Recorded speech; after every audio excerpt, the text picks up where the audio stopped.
નમસ્કાર, ફરી એક વખત આપનું હાર્દિક સ્વાગત છે મારી યુટ્યુબ ચેનલમાં। હવે આપણે આગળ વધીએ। ધોરણ 9 ગણિત પ્રકરણ નંબર 7 એનો સ્વાધ્યાય 7.1 નો દાખલા નંબર 7। રકમ આપેલી છે અહીં AB એક રેખાખંડ છે અને P તેનો મધ્ય બિંદુ છે। તો અહીં AB એક રેખાખંડ આપેલું છે અને P એનો મધ્ય બિંદુ છે। મધ્ય બિંદુ એટલે આ બે સરખા ભાગ પાડે તેના AP અને PB બંને સરખા થાય અને જેથી ખૂણો BAD બરાબર ખૂણો ABE, ખૂણો BAD એટલે કે આને હું નામ આપી દઉં 1 નંબરનો ખૂણો અને ABE આ 2 નંબરનો ખૂણો, આ બંને ખૂણાઓ સમાન છે અને ખૂણો EPA બરાબર DPB, ખૂણો EPA એટલે કે ખૂણા નંબર 3 અને ખૂણો DPB ખૂણો નંબર 4 આ બંને સમાન છે। તો સાબિત કરો કે બંને ખૂણાઓ સમાન થાય તેવા બિંદુઓ D તથા E રેખા AB ની એક જ બાજુએ આવેલા છે। તો તમે જોઈ શકો છો AB ની ઉપરની બાજુ બંને બિંદુઓ છે એ આવેલા છે। સાબિત કરો કે DAP ત્રિકોણ DAP, તો જુઓ તમે આની અંદર ત્રિકોણ તારવી આપણે DAP આ ત્રિકોણ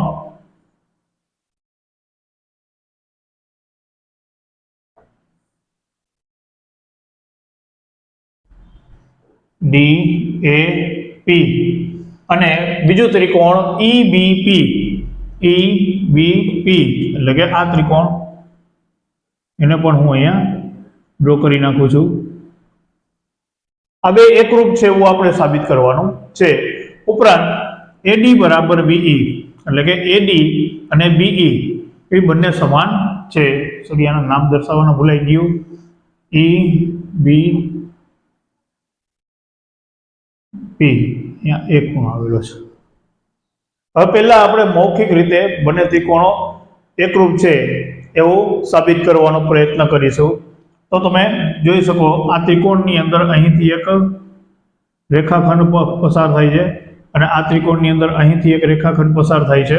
આપણે આની અંદર દર્શાવેલ એ મુજબ એ ખૂણાને એક નામ આપેલ છે અને અહીંયા બી ખૂણાને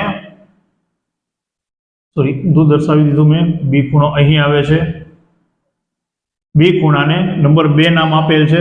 ઉપરાંત આ ત્રિકોણની અંદર અહીંયા આને 3 નામ આપેલ છે અને આને નંબર 4 આપેલ છે। બંનેની અંદર AB છે એ રેખાખંડ હોવાથી એનો મધ્ય બિંદુ P છે, તો AP અને BP બંને સમાન થશે। તો તમે જુઓ છો AP અહીં આપેલ છે આ ત્રિકોણની અંદર અને BP અહીં આપેલ છે। ત્યારબાદ બંનેની અંદર ખૂણો, આની અંદર ખૂણો A અને આનો ખૂણો B બંને સમાન છે, તો બીજું અંગ પણ આપણે સમાન મળી ગયું। અને ત્રીજાની જો વાત કરીએ તો અહીં ખૂણો P APD અને BPD એ બંને ખૂણાઓ તો સમાન છે પણ અહીંયા જે થોડોક ભાગ છે એ રહી જાય છે, આખો ખૂણો P મળતો નથી બંનેની અંદર।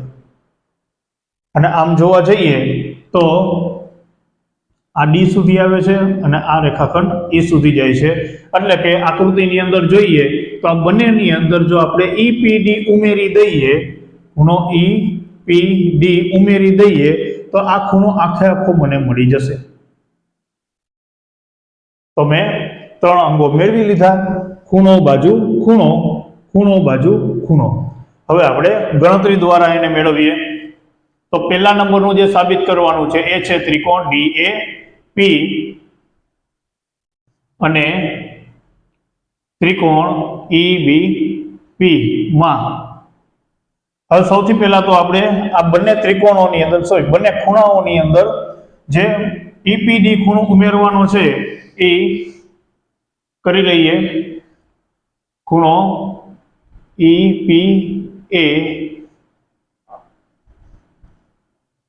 બરાબર ખૂણો DPB, બંને બાજુ ખૂણો EPD ઉમેરતા જો પહેલાની અંદર એટલે કે ઈપી એ ની અંદર ખૂણો ઈપીડી ઉમેરું અને બીજાની અંદર પણ હું ખૂણો ઈપીડી ઉમેરું તો ઈપીએ વત્તા ઈપીડી ઈપીએ વત્તા ઈપીડી તો મને આખો ખૂણો મળે એપીડી, જેને હું 5 નંબર નામ આપું ખૂણો એપીડી. અને એવી જ રીતના ડીપીબી એની અંદર હું ઈપીડી ઉમેરું તો મને આખો ખૂણો મળે બીપીઈ, ખૂણો બીપીઈ. આને કયું પરિણામ નંબર 1. હવે આગળ વધીએ.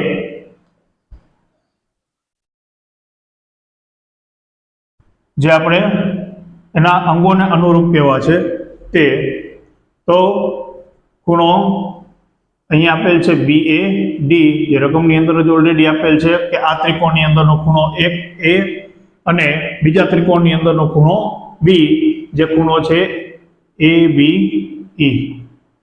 અને બાજુ AP બરાબર PB. તો અહીંયા એના માટે લખવું પડે બિંદુ P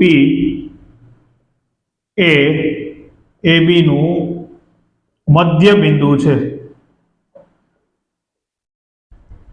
તો આમ ત્રિકોણ DAP એકરૂપ ત્રિકોણ DPB એ સાબિત થયું. તો કઈ શરતનો આપણે ઉપયોગ કર્યો? ખૂણો બાજુ ખૂણો, ખૂણો બાજુ ખૂણો, ખૂણો બાજુ ખૂણો શરત. હવે નંબર 2 ની વાત કરીએ તો આ બે ત્રિકોણને આપણે એકરૂપ તો કહી દીધા છે. હવે એના અનુરૂપ અંગોને આપણે એકરૂપ કહીએ, સમાન કહીએ. તો AD જે ત્રિકોણ APD ની અંદર આવેલ છે અને BE જે ત્રિકોણ BPE ની અંદર આવેલ છે, AD બરાબર BE, નિયમ લાગુ પડશે CP/CT. તો અહીં આપણી બંને સાબિતી પૂર્ણ થઈ. અસ્તુ.